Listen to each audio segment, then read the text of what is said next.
the FDA has announced a major decision that will impact the food industry and consumers across the United States.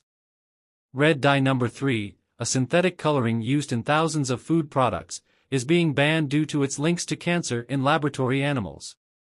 This bright red dye, made from petroleum, has been a part of the American food supply since its approval in 1907. It and #039 is found in candies, cereals, strawberry-flavored milkshakes, and even the cherries in fruit cocktails. But now, evidence showing its carcinogenic potential has led to the FDA's decision to revoke its approval. The agency first identified concerns about red number 3 in the 1980s, after studies revealed tumors in male rats exposed to high doses of the additive. Despite these findings, it took decades for this ban to take effect. In fact, the dye had already been banned in cosmetics since 1990, yet it remained legal in food and beverages.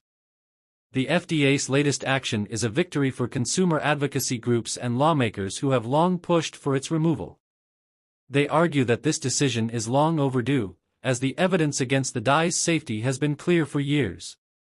Food manufacturers now have until January 15, 2027, to reformulate their products, while companies producing ingested drugs, such as dietary supplements, will have an extra year to comply. Red dye number 3 is not just an American issue.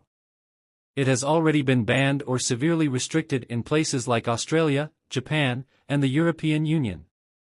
Meanwhile, some U.S. food companies have proactively removed artificial dyes, including this one, from their products in response to growing consumer concerns.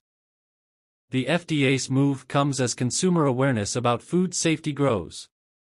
There's also ongoing scrutiny about the potential impact of artificial dyes on children's behavior. Although the FDA hasn't found a definitive link between dyes and hyperactivity in children, it's clear that regulators are feeling the pressure to act on such concerns.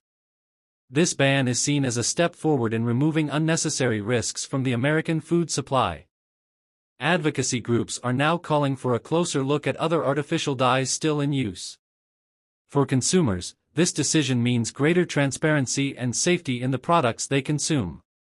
As food manufacturers adapt to these new regulations, the removal of red dye number 3 marks an important milestone in improving public health and food safety standards in the United States.